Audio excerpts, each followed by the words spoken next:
Assalamualaikum warahmatullahi wabarakatuh. Perkenalkan, nama saya Tia Septiani.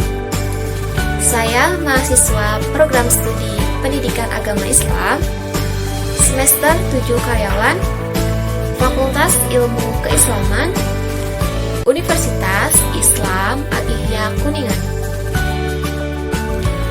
Untuk memenuhi tugas mata kuliah pengembangan sistem evaluasi, di sini saya akan mempresentasikan materi kedua, yaitu tentang kedudukan evaluasi di dalam kurikulum. Nah, untuk lebih jelasnya, mari kita simak videonya. Dalam pokok bahasan, kedudukan evaluasi di dalam kurikulum terdapat banyak materi yang dibahas. Di sini saya akan meneruskan kembali materi yang telah disampaikan oleh kelompok 1. Materi yang akan saya bahas ada dua, yaitu kegunaan data evaluasi dan program evaluasi. Materi pertama yang akan saya bahas yaitu kegunaan data evaluasi.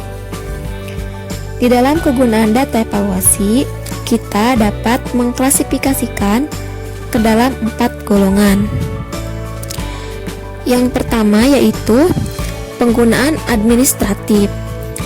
Nah, administrator dapat menggunakan hasil data evaluasi untuk melengkapi kartu catatan-catatan tingkah laku murid, minat, kecakapan-kecakapan, dan kartu catatan kumulatif murid, serta menjadi suatu dasar bagi evaluasi pertumbuhan dan perkembangan individu.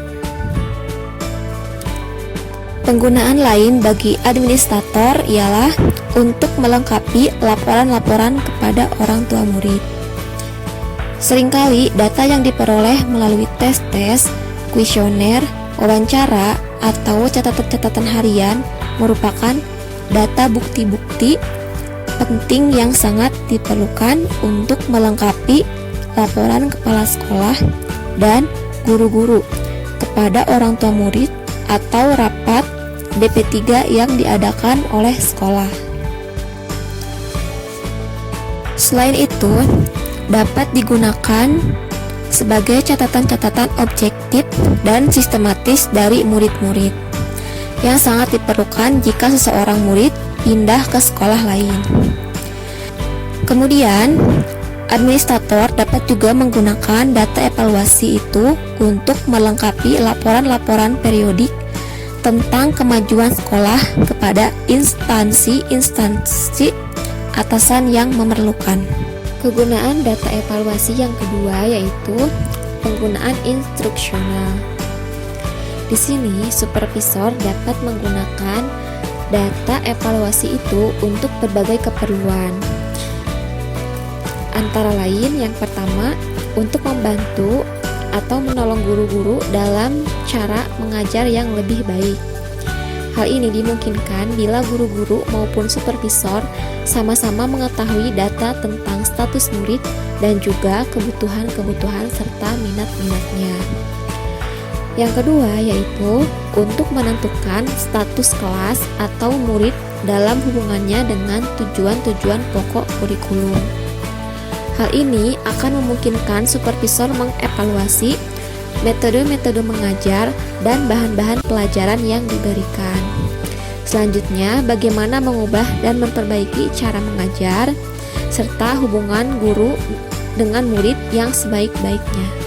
Guru dan supervisor seringkali perlu mendiskusikan data kuantitatif dan kualitatif yang diperoleh dari berbagai teknik evaluasi itu untuk mencapai kesepakatan mengenai masalah tentang belajar mengajar. Kemudian, guru juga dapat menggunakan hasil-hasil tes dan evaluasi itu untuk yang pertama, menentukan status masing-masing murid dalam berbagai mata pelajaran dan dalam berbagai tujuan kurikulum. Yang kedua, mengidentifikasikan murid-murid yang pandai, kemudian yang normal atau yang sedang, dan yang lambat belajar. Yang ketiga, mengelompokkan murid-murid di dalam kelas untuk tujuan pengajaran dalam membaca, bahasa, berhitung, dan sebagainya. Yang keempat, membuat analisis diagnosis tentang kesulitan-kesulitan murid dan menilai pertumbuhannya. Dan yang kelima, menentukan status individu murid atau kelas pada permulaan atau akhir tahun ajaran atau kuartal. Selanjutnya, kegunaan data evaluasi yang ketiga yaitu penggunaan bagi bimbingan dan penyuluhan. Dewasa ini, bimbingan dan penyuluhan dipandang sebagai suatu bagian yang integral dari program pendidikan. Kecakapan sebagai petugas bimbingan telah menjadi sebagian dari tugas dan tanggung jawab guru terhadap murid-muridnya. Seperti halnya dengan tugas dan tanggung jawab para konselor bimbingan. Guru dan konselor menggunakan data-data yang baik dan tepat untuk memberikan bimbingan dan penasihatan terhadap murid-murid dalam hal pertumbuhan dan perkembangan fisik, mental, emosional, dan sosial seperti dalam memilih jurusan, mengubah program studi, memberikan motivasi untuk belajar lebih giat, memilih sekolah tempat melanjutkan, mengenal minat dan kecakapannya sendiri, serta mengembangkan penyesuaian pribadinya. Kemudian, bimbingan vokasional terutama penting bagi sekolah lanjutan, seperti hal memilih jurusan atau lapangan pekerjaan yang sesuai dengan pribadi serta kemampuan murid. Nah, data yang diperoleh dari evaluasi melalui berbagai teknik evaluasi seperti tes intelijensi, achievement test, attitude test, catatan-catatan observasi, catatan harian, interest inventories, dan catatan kumulatif dapat dipergunakan oleh konselor atau guru pembimbing untuk membimbing ke arah pemilihan pekerjaan sesuai dengan minat, kemampuan, dan kecakapan siswa masing-masing. Kegunaan data evaluasi yang keempat yaitu penggunaan bagi penyelidikan. Data yang dikumpulkan dengan berbagai teknik evaluasi dapat pula digunakan bagi keperluan tujuan penyelidikan. Seperti misalnya, diperlukan dalam penyelidikan tentang bagaimana keefektifan metode-metode mengajar yang berbeda dalam pengajaran membaca, bahasa, berhitung, atau dalam menemukan kebutuhan-kebutuhan personal dan sosial murid. Atau juga dalam penyelidikan tentang eksperimen suatu kurikulum atau sistem pengajaran, seperti modul. Nah, penyelidikan semacam itu biasanya dilakukan oleh suatu lembaga, biro, atau badan seperti BP3K dan Lembaga Penelitian Pendidikan IKIP. Di samping itu, data yang diperoleh dengan berbagai teknik evaluasi itu dapat juga digunakan dalam penyelidikan mengenai kesulitan-kesulitan belajar murid, penetapan atau penyesuaian mata pelajaran pada tingkat kelas atau umur murid, penyesuaian metode atau cara belajar dengan berbagai bahan pelajaran, mencari korelasi antara bermacam-macam hasil pengukuran tentang kemampuan, kecakapan, dan sifat-sifat pribadi dari murid-murid tertentu. Materi yang kedua yaitu program evaluasi. Nah, apa sih arti dan perlunya program evaluasi itu? Yang dimaksud dengan program evaluasi ialah suatu program yang berisi ketentuan dan cara-cara tentang penyelenggaraan atau pelaksanaan evaluasi pendidikan di suatu sekolah dan merupakan pegangan atau pedoman bagi guru yang mengajar di sekolah tersebut.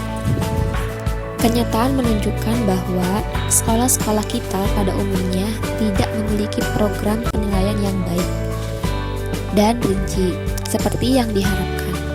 Hampir setiap sekolah, bahkan setiap guru menjalankan praktek-praktek evaluasi terhadap muridnya dengan cara dan pendapat masing-masing, sehingga tidak mustahil penilaian itu seringkali tidak tepat, kurang objektif, dan tidak melukiskan gambaran yang sebenarnya tentang hasil proses belajar para siswa.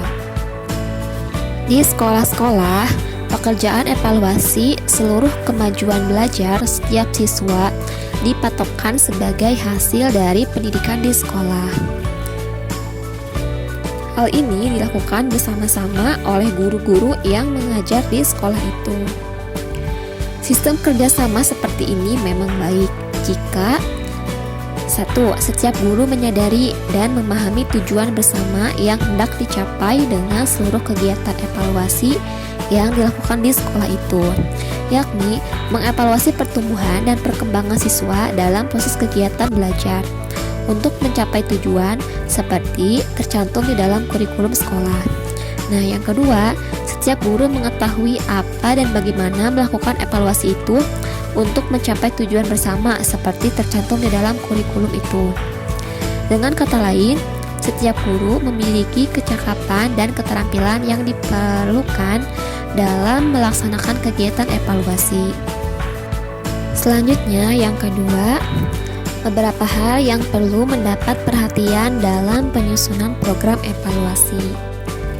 Nah, yang pertama, pimpinan sekolah dan guru-guru harus benar menyadari kekurangan serta kelemahan yang terdapat dalam menyelenggarakan evaluasi yang pernah dilakukan selama ini. Yang kedua, penyusunan program evaluasi hendaklah dilakukan bersama oleh pimpinan sekolah dan guru-guru di sekolah itu. Yang ketiga, kepemimpinan kepala sekolah sebagai administrator dan supervisor sangat diharapkan seperti dalam hal yang pertama, mengusahakan adanya in-service training atau upgrading kepada guru-guru tentang evaluasi. Yang kedua, mengusahakan atau memperlengkap sarana pendidikan yang diperlukan seperti buku perpustakaan yang berhubungan dengan masalah evaluasi. Yang ketiga, menyediakan kesempatan untuk mengadakan pertemuan atau diskusi antar guru secara periodik dan berkesinambungan. Yang keempat yaitu karena di suatu sekolah tidak sama dengan sekolah yang lain, maka yang harus diperhatikan yaitu tingkat dan jenis sekolah masing-masing, kualitas serta kapasitas guru pada setiap sekolah yang tidak sama, kemudian perlengkapan serta biaya yang tersedia untuk setiap sekolah. Yang kelima yaitu jika di sekolah yang bersangkutan telah ada lembaga atau badan bimbingan dan penyuluhan yang baik dan lengkap, usaha penyusunan program evaluasi haruslah dilakukan bersama antara guru-guru dan para konselor BP. Selanjutnya yaitu poin ketiga, ciri-ciri program evaluasi yang baik. Suatu program evaluasi yang baik dapat diketahui dari ciri-cirinya yang tertentu. Beberapa yang dapat dianggap sebagai ciri pokok untuk menilai sampai di mana suatu program evaluasi di suatu sekolah dikatakan baik, antara lain yang pertama yaitu desain atau rancangan program evaluasi itu harus konferensi. Yang kedua yaitu perubahan-perubahan tingkah laku individu harus mendasari penilaian pertumbuhan dan perkembangannya. Yang ketiga yaitu hasil-hasil evaluasi harus disusun dan dikelompokkan sedemikian rupa sehingga memudahkan interpretasi yang berarti.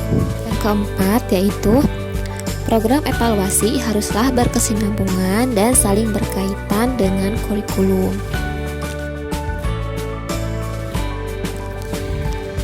Dan poin yang terakhir yaitu isi program evaluasi. Ada 8 isi dari program evaluasi. Yang pertama yaitu adanya perumusan tujuan umum sekolah yang bersangkutan seperti yang tercantum di dalam kurikulum sekolah masing-masing. Yang kedua, perumusan tujuan tiap mata pelajaran harus sesuai dengan tujuan sekolah masing-masing.